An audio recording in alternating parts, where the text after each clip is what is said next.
罗嘎的瓜拉瓜拉们的水，古今啊瓦基下，欢迎收看伊达看世界英语论坛，我是瓦基。Welcome to the Ita See the World English Forum. I'm Wagi. I'm Rath, today's co-host. Since taking office in January, President Donald Trump has triggered a major shift in European Union's foreign and economic strategies. In response, the EU is adjusting its approach toward both the U.S. and China, seeking to assert greater strategic autonomy as tensions between Washington and Beijing rise with the trade war. Is the EU preparing to chart its own course between two superpowers?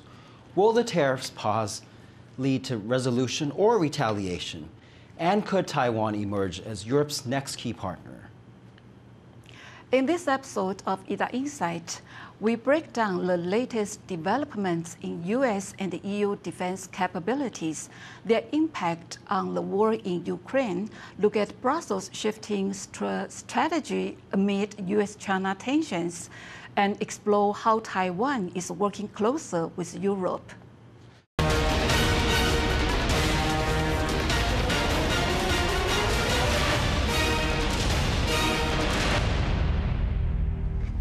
Joining us today are Marc Cheng, Executive Director of European Union Center in Taiwan. Hello, everyone. William Stanton, former American Institute in Taiwan Director. Hello. Yavor A. Kostadinov, Mingchuan University International College Assistant Professor. Hello, a pleasure to be here. Welcome, everyone. Since President Donald Trump returned to office in January 2025, transatlantic relations have entered a new phase. Our first question goes to Ambassador Stanton. Since President Trump took office earlier this year, how have EU-US relations evolved? Ambassador? Well, my own view is actually they've kind of devolved. The relationships overall between the European Union and President Trump are increasingly problematic. There's been increasing difficulties, a lack of alignment in approaches to key issues, both in Europe and globally. So it's been a difficult path forward for both sides. President Macron's recent diplomatic tour of Singapore, Indonesia, and Vietnam highlights France's proactive engagement in Southeast Asia. His visit comes amid a broader trend of growing European involvement in the Indo-Pacific, evident in Germany's naval presence in the Philippines and also the Taiwan Strait, and the UK's deepening defense ties with Japan and the Philippines. Director Cheng, what does this tell us of European strategy in terms of the Indo-Pacific? I would say that, actually the EU have its Indo-Pacific strategy. But remember, the first country we actually advocating the Indo-Pacific strategy is actually France.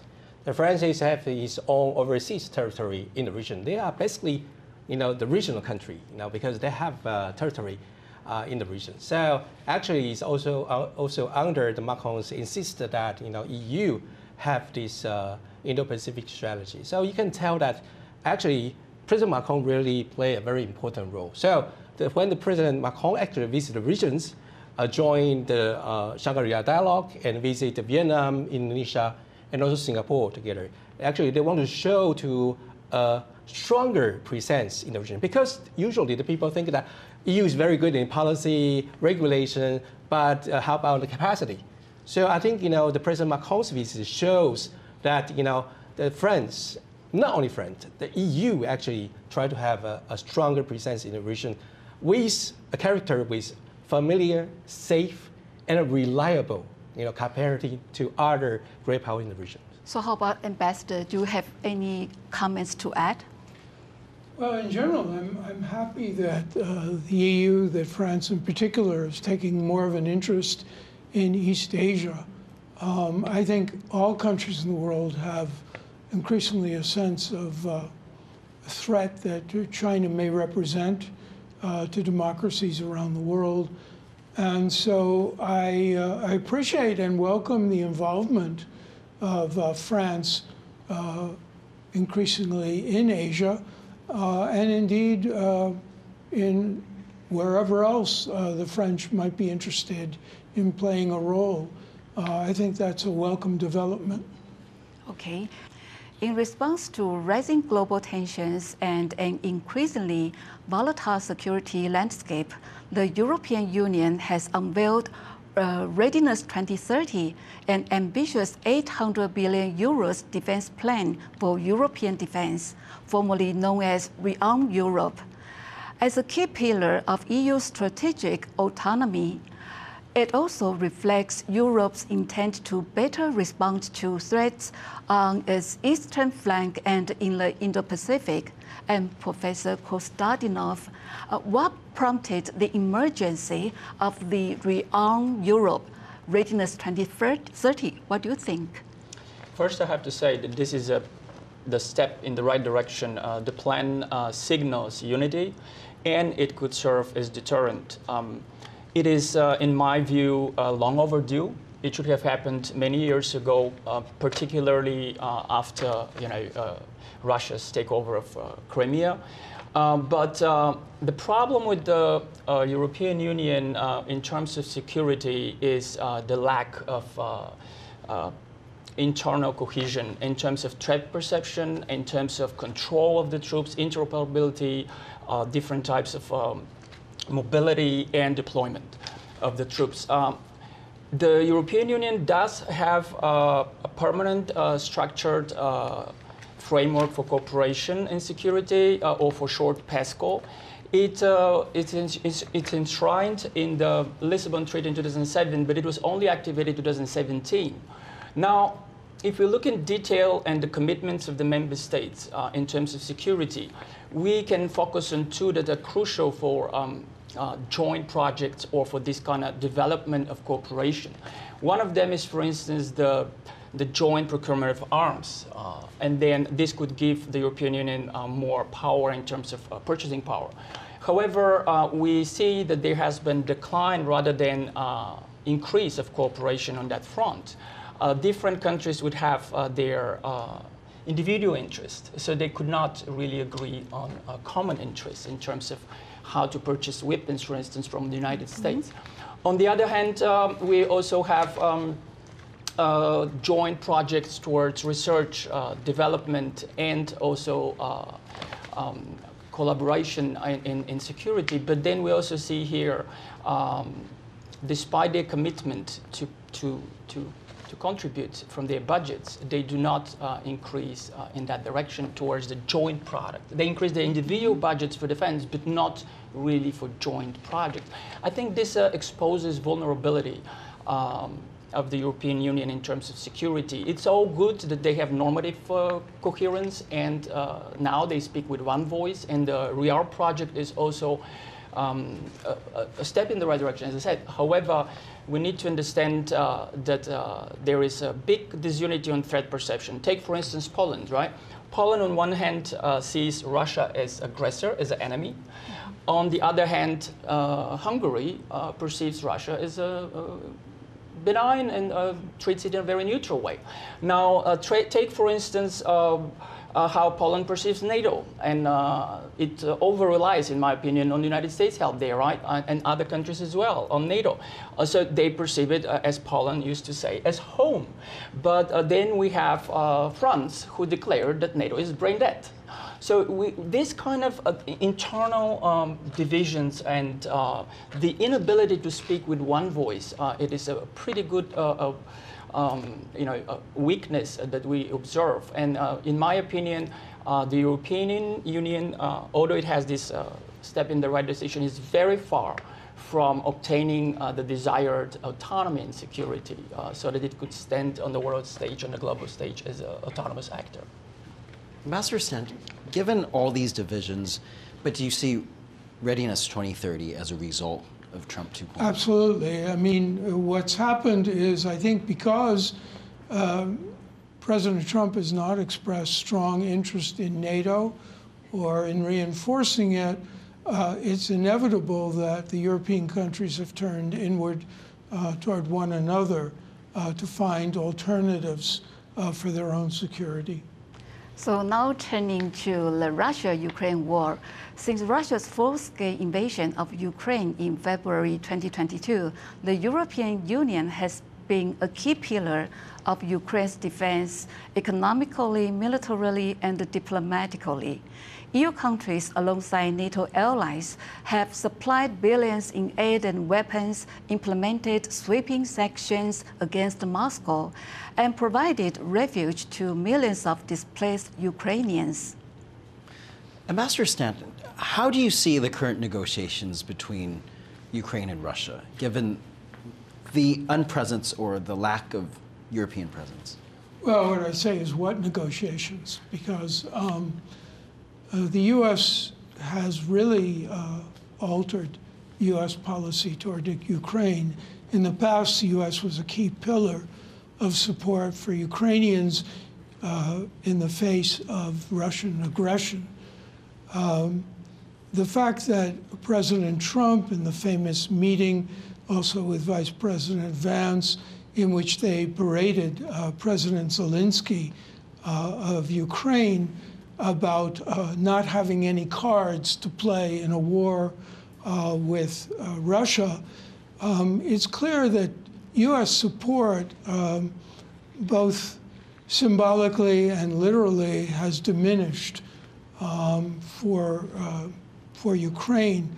I personally would like to see more support for a country I regard as a democracy, a country that is aligned with Western interests. But President Trump, who regards Putin as a friend, which I find hard to believe, has taken a different position. So right now, the entire U.S. Policy toward Ukraine tends to be up in the air. It's uncertain. It seems to have changed over time. And of course, this has been created great difficulties for the Ukrainians themselves, not only in terms of moral diplomatic support, but also in terms of the weapons they can rely on, as well as the intelligence that can be shared with them. So it appears that there's been a diminished amount of that kind of sharing from the U.S. And so it's also incumbent, I think, on the Europeans have to step up, and I think they're doing that, to provide more support for Ukraine. Since Russia's 2022 invasion of Ukraine, Beijing has refused to contain Moscow, and many see China as supporting the Kremlin. And Professor Kostadinov, how does Europe view China's role in the Ukraine war? And is this reshaping attitudes towards Beijing? The European Union tried to speak with unified voice, but from the get-go they had issues. We saw the former German Chancellor Olaf Scholz visiting Beijing for business deals, despite objections by France and others. Then we have Hungary and Greece that have a vested interest and in their economic ties with Beijing. So again, we do not have the necessary cohesion to speak with unified voice here in terms of threats and external actors. And then we have obviously, however, some changes. So there's division. On one hand, we have Czech Republic and the Baltics, which definitely changed stance, right? They felt that the fact that China did not even call the Russo-Ukrainian war a war and kind of tried to talk the rhetoric of Putin and Russia, then they saw that as not enough. So they've changed tack and they started engaging the Republic of China, the government in Taiwan, and warming ties with that. I recall that China used to have very close relations with Czech Republic, for instance. There's a lot of tourism, a lot of economic ties before the war. And thereafter, we see re-engagement with Taipei now. So also we saw the Baltic countries drop out of the framework for cooperation, the 16+1, which now it's 14+1, China's framework for economic ties in Central Eastern Europe. And then this is definitely an impact from China's position on the war. On the other hand, as I mentioned, we have Greece, Hungary, even Germany that are reluctant to directly call on China and to sanction it or to, but they try to have a central unified voice that if China would to actively support Russia, then there will be reputational damages and consequences towards their actions, right? Director Cheng, we talked about China, and let's talk about its top competitor, the U.S. Given Donald Trump's role in the ceasefire, and Ambassador Stanton mentioned a diminished role of the U.S. in the entire conflict. How are European leaders reacting to Donald Trump? Are they stepping up? I would say that, of course, the Trump administration, they bring some instability factors, unstable factors, to this, Russia-Ukraine war. From very supportive, Biden administration to less supportive, or even, say that they want to end this war, to quit, this war is not belong to the United States. So I think to the EU or Europe leader, they a little bit worry about, without the U.S. presence in this war, what can, Europe can, face this crisis alone. Obviously, they don't want to know the answer so far because they see their capacity. They say it's not enough. So definitely we have to keep the United States in Europe, no matter what Trump say or what the Trump administration say. They say the U.S.-EU relation is the first priority for the EU. Everything the EU have to do is to enhance the U.S.-EU relations. Ceasefire is another thing. Of course, the people might say Europe is not in this negotiation, but don't forget that even with the presence of Europe in these negotiations, what can you say? Donald Trump definitely won't compromise from the Ukraine, but EU strongly support for Ukraine. So you cannot that EU say, okay, you compromise with Putin. No. So absence of Europe in this negotiation, in some sense, not a bad thing. Because the EU can show the support to whatever decision you take. We are always with you. So don't be afraid. Now let's take a quick break. Please stay tuned.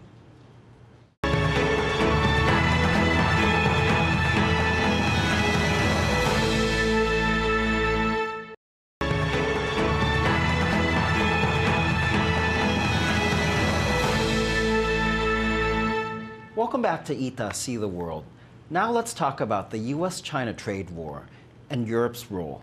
The EU has closely observed China's unfair market practices. For national security and economic reasons, it placed import controls on Chinese electric vehicles and other commodities to protect its local markets. Ambassador Stanton, how is the EU responding to this, and why are its leaders uncomfortable with Beijing? Well, I think President Trump would like to see more support and solidarity coming from the EU in terms of how we deal with trade with China, because I think, by and large, Chinese trade practices with everyone tends to be unequal. There's a lack of balance.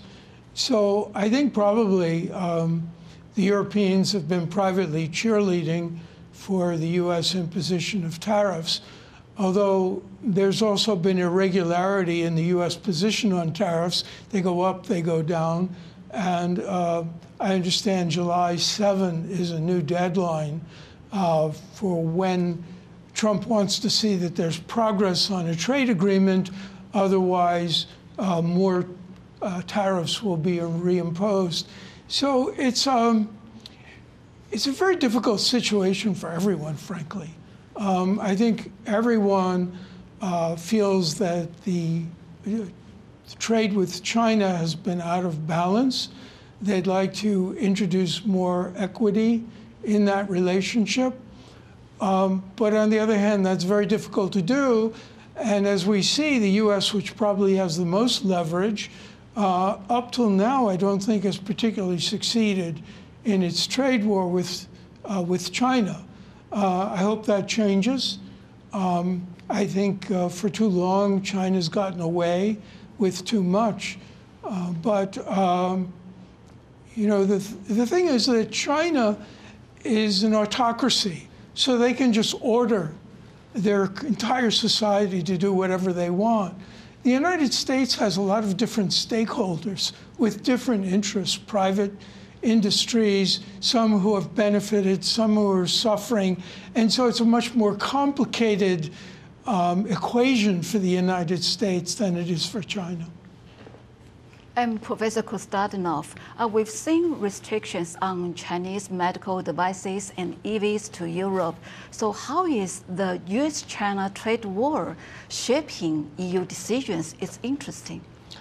Maybe it used to be U.S. China trade war, but of late it has become United States versus the world trade war, since the United States has been imposing tariffs to the left and to the right.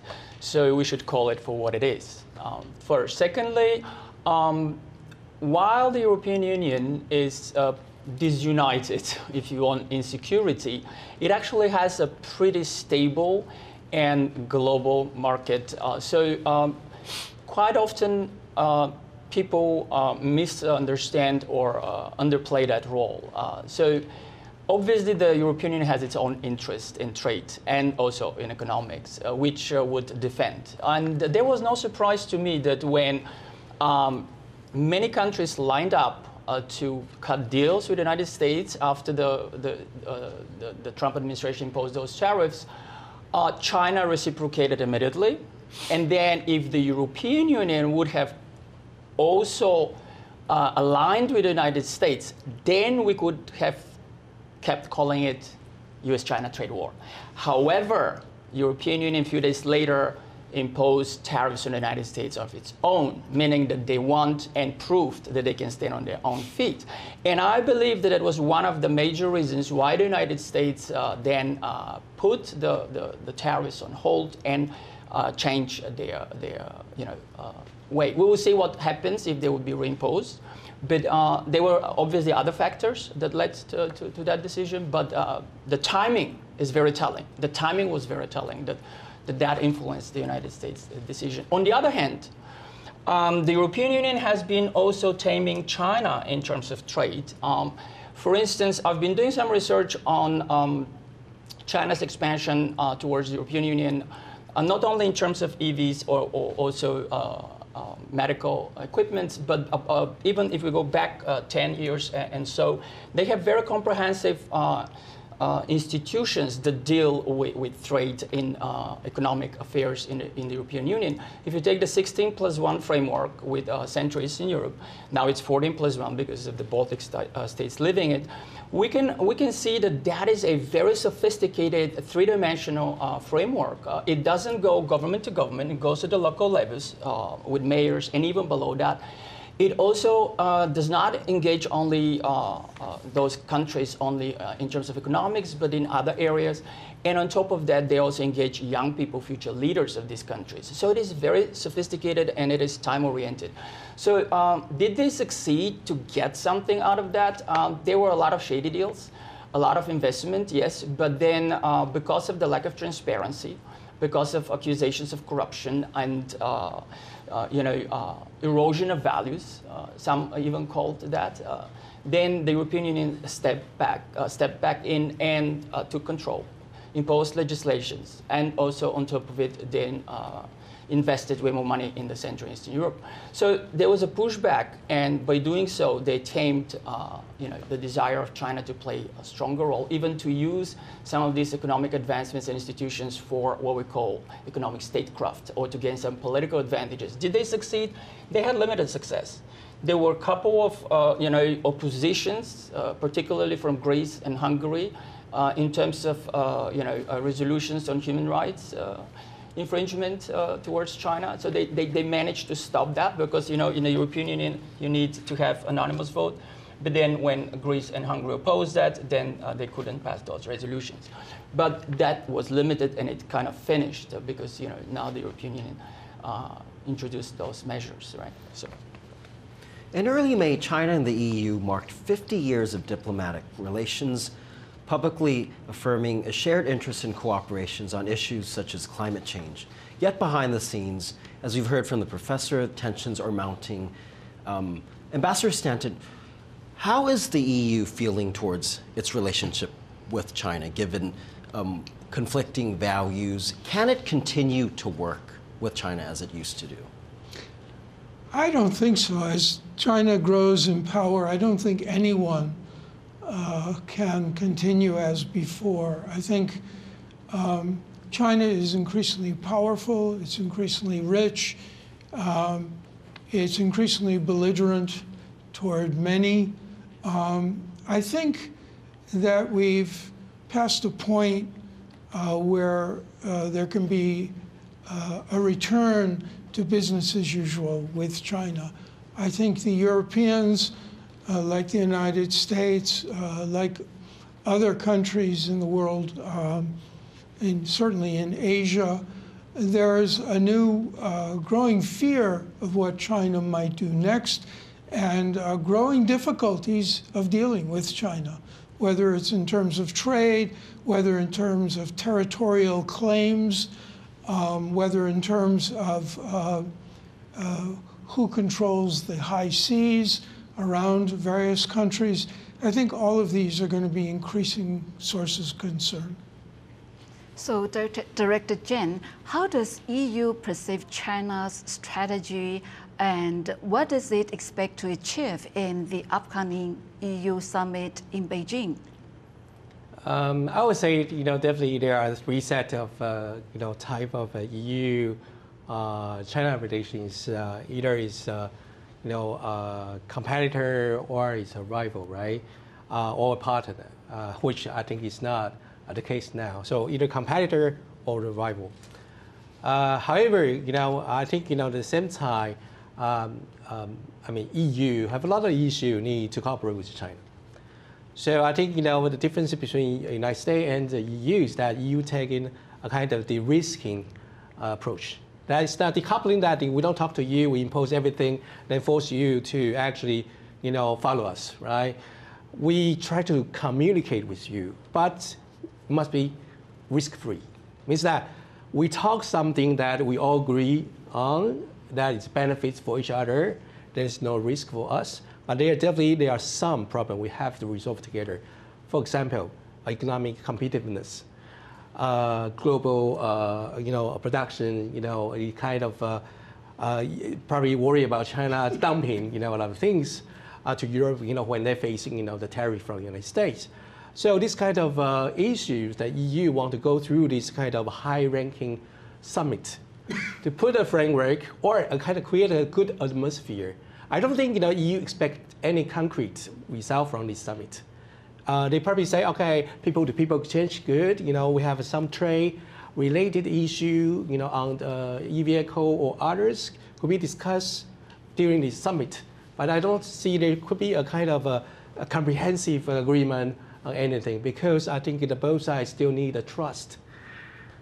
Whether I can trust you don't really, help Russia to invade Ukraine, whether I can really trust you, really the good partner, follow the market rule.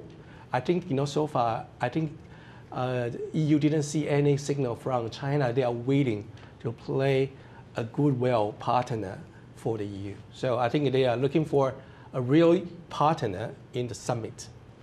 And Professor, do you have any comments to add?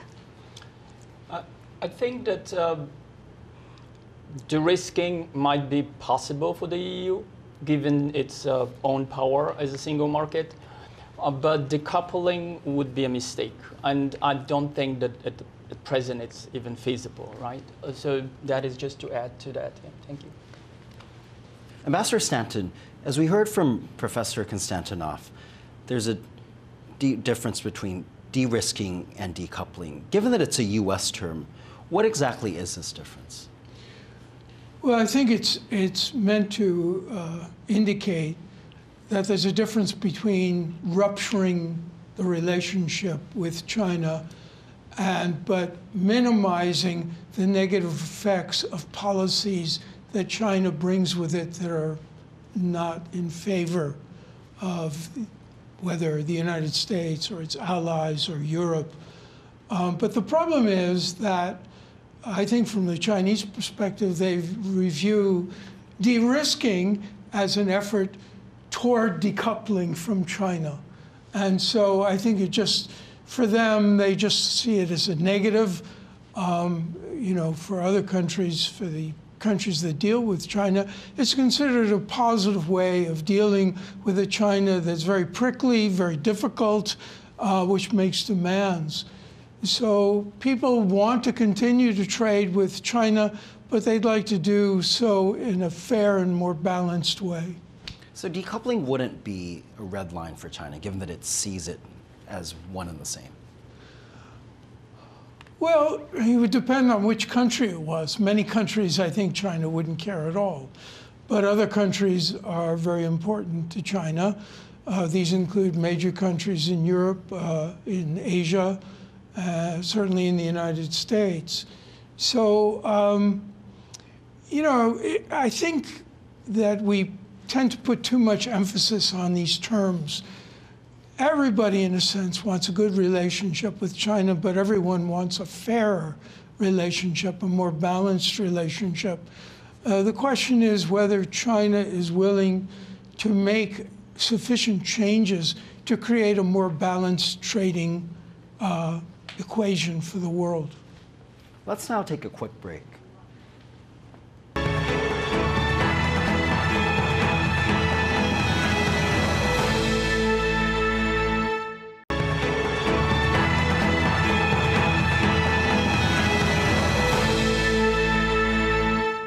Welcome back to Ita 看世界英语论坛. Welcome back to Ita See the World. I'm Wagi. Now let's shift the topic toward how Taiwan is pursuing increasing cooperation with Europe, especially in the areas of semiconductors and supply chains. Former President Tsai Ing-wen made her second trip since stepping down to Europe this May, visiting Lithuania, Denmark, and the United Kingdom. Her message to the continent was, Taiwan and Europe must stand together in defending democracy. Professor Kostadinov, how do you feel Europe and its leaders see her visit? Yes, I read about her visit to the European Union and to the three countries you mentioned. Now, I see that they responded in a positive way, yet limited. Now, there has been growing support for Taiwan. The European Union last year, towards the end, introduced Resolution 2891, which encourages all member states to engage with Taiwan and deepen the ties at the European level as well.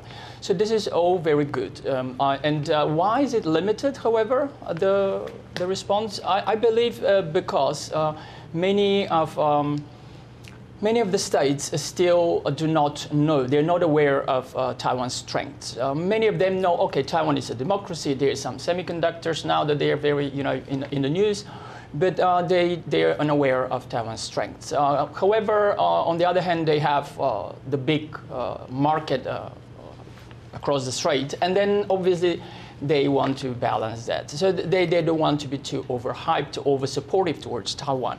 Now, also she called for democratic alliance. Now, I have to say that I'm excited that the European Union and Europe are getting closer and deepen ties. But I believe that it is not wise to overplay or overemphasize the democratic alliance. Now, why is that? We have democratic Ukraine, that it is destroyed by an authoritarian state, but yet democratic Hungary does nothing. We have democratic United States that humiliates its leader in front of the whole world, and then withdraws support and engages with Russia as well to reapproach it. while democratic values and freedom is very important, and I do believe, this is very clear, that for freedom-loving people, democracy is the best form of governance. While I do believe that, on the other hand, we need to be a little bit cautious, because if we think, some people might argue that Hungary and the United States are moving towards authoritarianism, sliding, that would indicate that that is a fluid concept, a process. Now, if we do that, then we need to also acknowledge that authoritarian states might be moving towards, some of them, towards democratization and democracy. Now, is it wise then to label and polarize, and then isn't that denying them the right to become democracies and obstructing them to become democracies? I believe that this polarization of democracies versus autocracies, I think that is harmful in general. It's most polarizations are divisive, and they're harmful in general. Okay, still, we are seeing both moves in European tech and trade. And on one hand, Taiwan's President Lai recently called for a formal economic partnership with the EU, with growing momentum in the chip sector, like TSMC's new plans in Germany and expanding partnership with countries like Czech Republic and Poland. But at the same time, Europe still engages China. Just last month, over 40 Chinese and European firms met in Beijing to talk supply chain security and rare earth exports, even as tensions grow over AI chip restrictions and pressure from Washington. Ambassador Stanton, could we see Europe move towards a Taiwan-EU trade agreement given tensions with China and everything going on? Well, I'd certainly like to see that, although I think it's probably in the distance still. I mean, with all the talk about democracies and the commonality of democracies, I would note that Taiwan is still not recognized as a country by most countries in the world. There are some 13 small places, islands, that recognize Taiwan, and Taiwan is excluded because of the threat from China, from the World Health Organization, from other international bodies where Taiwan clearly has an important role to play. Certainly in disease prevention, for example, the WHO, and they're not allowed to come in because that would make them a country. I think that's the baby step, if you will, that we need to take first so that Taiwan finds its real place in the world. And that's going to be difficult. But I would like to see more countries working toward that goal. Well, with the U.S., given Trump being different in his approach, for good or for bad, could it be a deal breaker? If Taiwan gives enough, like, say, the TSMC investment in the U.S. or other cookies, so to speak? I don't, you know, the problem with President Trump with regard to Taiwan is, from everything he's said and done, is I don't think he takes that much interest in Taiwan. And so I'm not so sure that there's anything that Taiwan could offer that the U.S. already doesn't take advantage of that would change his mind. You know, it may be too transparent, but I mean, Biden 5 times said he would come to the defense of Taiwan. Trump won't even discuss that issue.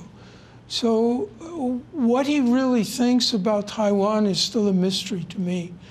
I fear always that he seems to love the big and not respect the small. And for him, I suppose, Taiwan is not a major country, it's a small country. So that disturbs me. I just don't know that there's much that Taiwan could offer him that would change his mind. As we know, he always talks about Putin is a good friend. He has a great relationship with Xi Jinping. I don't know that he's ever met with a Taiwan representative. So this is a problem. Okay, Director Chen, amid the ongoing U.S. China semiconductor conflict, what do you see Europe is trying to define its role in this strategic rivalry? How do you see it? I would say that, definitely, EU also want the semiconductor industries in Europe. But, the reason they want to have that industry is not to pursue #1 in the world. They don't want to compete with the United States or replace, China in manufacturing all the chips. So I think for Europe, they want a safe, minimum supply for the supply chain, which EU or Europe don't have yet. So I think that actually they try to get rid of this rivalry, to actually, attract more people, including China, if they can help, including the United States, if they are willing to help. So all into Europe to rebuild their supply chain on semiconductors. Including Taiwan. Of course, since we are the leading, group of these semiconductor industries. And Professor Kostadinov, building on that, do you see the EU pursuing a more autonomous path in the semiconductor sector, or is it likely to align more closely with the US? I believe that they do have the ambition to walk their own path. This is enshrined in the 2022 European Chips Act.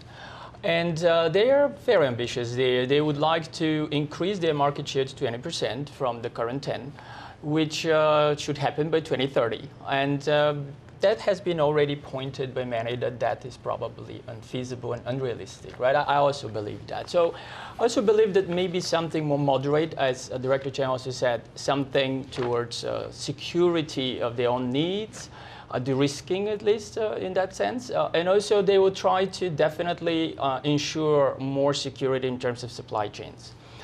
For those, for those semiconductors and packaging and all this, right? So, to that end, there are two developments here. Number one is in the 2025, in March this year, a group of 9. The European Union quite often operates on what we call the coalitions of the willing, because quite often on many issues they might not reach a consensus, so they didn't allow for this kind of behavior. So we also saw that in the semiconductor sector, they built a coalition of 9 states, the Big Four, Spain, Italy, France, Germany, and then plus 5, including Austria, by the way. And then they emphasized that they would like to increase their competitiveness. So based on the rhetoric, based on the developments, I believe that they strongly signal and indicate that they would like to compete rather than follow the United States. And the second point is that they actually would like to engage United States, Korea, and Japan as partners, and then try to work with Taiwan, obviously, and China to find a way maybe to de-risk from them, but at the same time not to as well isolate. I think in that respect, to circle back a little bit on what Taiwan can do earlier, I was asked, and I didn't explain in detail, but in that sense, Taiwan could offer a lot more in terms of the know-how and security of the supply chains and all this. But also, I should also stress that Taiwan should offer way more than that. Take disinformation campaigns, for instance. Both the European Union and Taiwan are facing them, right? Especially on the eastern flank in Europe, and here in Taiwan. Taiwan and I believe Latvia was in Taiwan are the 2 most attacked places in the world by government-sponsored disinformation campaigns. There are multiple sources for that. And then I believe that that is where a lot of cooperation should. It is already happening with some forums, including United States, Sweden, and other countries. But I think it could be more on a formal level. And then other strategies that intelligence information could be shared is how to deal with gray zone operations, because the European Union as well is facing them. Taiwan has been dealt, in my opinion, slightly better, countering those. We see underwater sea cables being cut in Finland, around the Baltic states as well, here around Taiwan. Then we see sabotage in infrastructure and other in some other countries. That's why the European Union has been trying actually to expand its protections, put more financing into that this year, and then also trying to look to probably expand in the Black Sea via Bulgaria, Romania to protect their interests from there as well. But then they can learn from Taiwan or together with Taiwan as to how to counter those kind of gray zone threats more effectively. So that is another area of cooperation that could emerge. Thank you. Last but not least, given Professor Kostandinov's comments on how Taiwan could serve as a role model or even as something to learn from through Europe, given its growing importance or being caught on radar by EU leaders, how would such leaders respond in a Taiwan contingency? And this is a question for all of you. I'll start with you.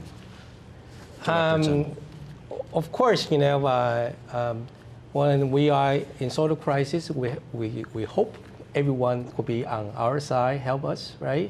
But I would say that it's not that realistic, to see, everyone will come without any consideration. They must consider that, Taiwan is a place they should come to defense, because at the same time they are defending themselves.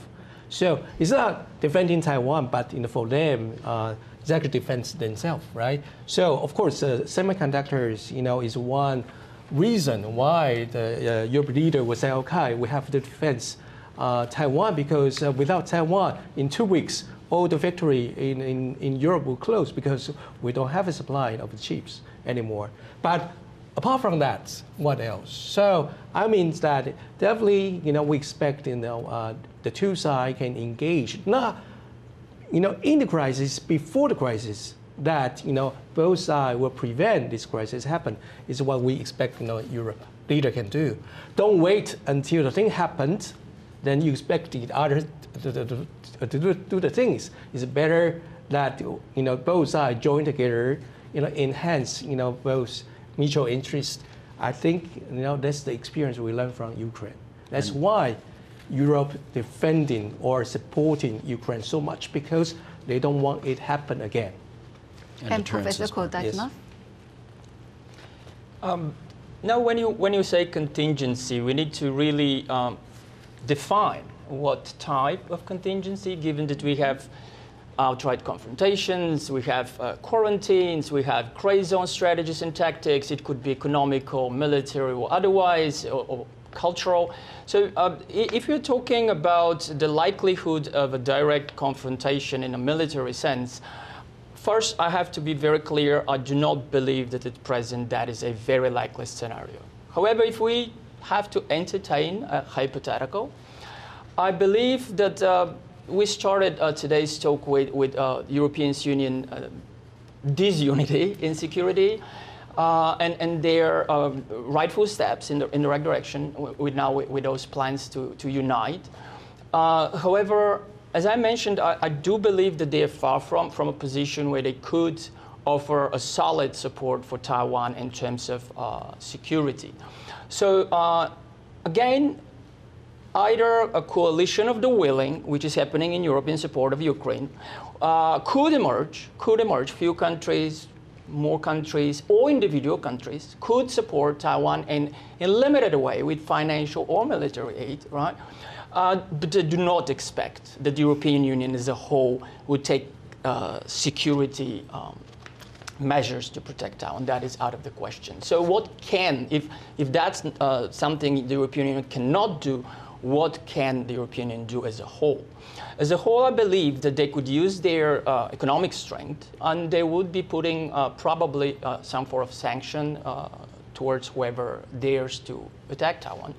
I believe that they've built enough goodwill and trust with Taiwan to do that, especially if it is unprovoked, and especially if it is in a very offensive way. So that would happen. And I also expect that there will be a lot of positive messages on the media and in public support as well towards Taiwan from the people-to-people relationships that are emerging, that are also very positive and deepening.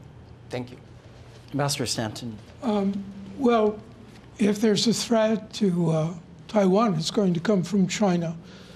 And when that happens, it's in the geostrategic interests of Japan, of South Korea, of the Philippines, Vietnam, as well as the United States to help Taiwan. Because otherwise, it's all of Asia becomes under the Chinese Communist Party control. And nobody wants that to happen. So I think actually there would be a coalition of the willing who have already expressed concerns about what China might do, about the threat to Taiwan. And I think it would very quickly, a coalition could develop to have their own say. We know that the cutting of cables, for example, has already had an impact in the South China Sea, in the East China Sea. And, these countries are concerned about Chinese domination.